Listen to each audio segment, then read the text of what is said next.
What up, girl? Sick of your ass leaving me undelivered. It's beneficial that I'm beneficial for you, babe, but you acting like you don't remember. Whole time you was missing me.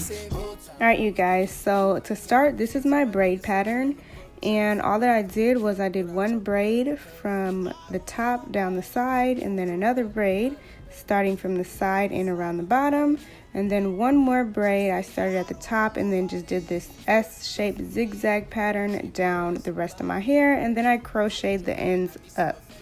So this is the crochet hair that I'm using, and I got this from Diva Tress, so shout out to them for sending me this hair. And it's just this kind of kinky curly, not kinky curly, kind of kinky straight wavy textured hair. And I only used one pack and I had a little bit left over. So I just went ahead and crocheted the back of my hair like normal. And then for this top braid, I'm going to do two different steps. So I'm going to start off by just crocheting the bottom of the braid. And I'm going to do this using the normal technique where you put the crochet hook through your braid, pull the hair through, and then you're going to loop it through 3 times. So I ended up turning around because I didn't think you guys could see, but just once again, sticking the hook through the bottom of the braid, latching the hair on, opening the loop, and then tying it around 3 times. So I went ahead and did that to the entire bottom of this top kind of anchor braid. And I'm doing 2 different hook methods, I guess. I don't know what to call it.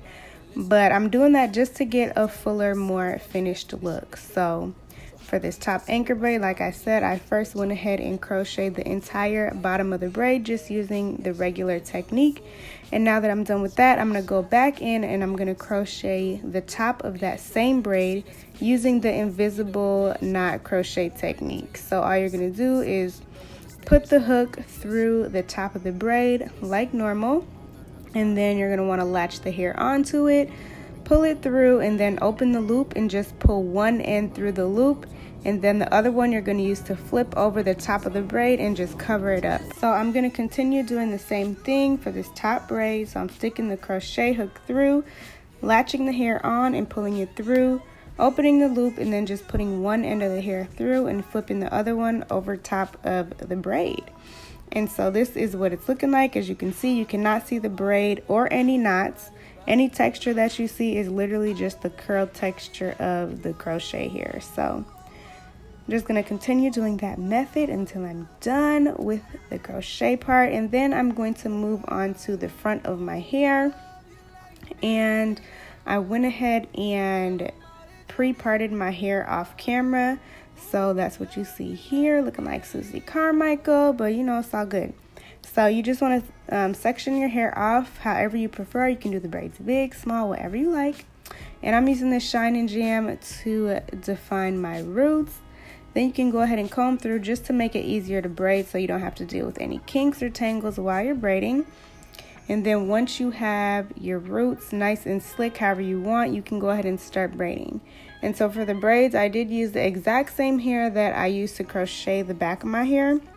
So I'm just going to start my braid, take a small section, put it under my index finger, and then braid down one more time and do the same thing. Now I'm going to grab another piece of hair, put it under my index finger, braid down, and just repeat that same process until I'm done with the feed-in braid. And for each and every braid, I used 7 pieces of the crochet here. So you can use as many as you want to get it how thick or thin that you want your braid to be. It's really up to you, but I just wanted to use 7 pieces. I like the density or thickness or whatever of 7 pieces for my feed-in braids. Well, these feed-in braids at least. So once I'm done feeding the hair in, of course, you're just going to continue to braid all the way down. And I did end up adding more products because, as you can see, the ends of my hair that aren't braided up yet are a little frizzy. So I'm just adding product as I go. And then I also comb through it just to make sure it's as sleek as possible and to prevent the frizz from coming quicker. So then I'm just going to braid all the way down to the end, and instead of dipping, because I was just so tired, it was super late, I just went ahead and took a small piece of hair and knotted the end of each braid, and that's how it stayed in place. So now that I'm done, this is what it's looking like, super cute. But of course, I'm gonna go ahead and jazz it up a bit. So I'm going to take some gold hair jewelry. I'm using these little hoops, and all you gotta do is open up the hoop and then place it wherever you want through your braid. Once it's through, you just close it right back up. So I'm just doing that as much as I want. And then I also did use like the normal gold clasp. I think I only used 2 of those, but you can decorate to your liking, and that's it. So I hope you guys enjoyed this video. I hope it was easy to follow, and you know, if you try it out, definitely tag me on Instagram because I want to see, okay? So thank you guys so much for watching. As always, I love you, and I will see you in the next one.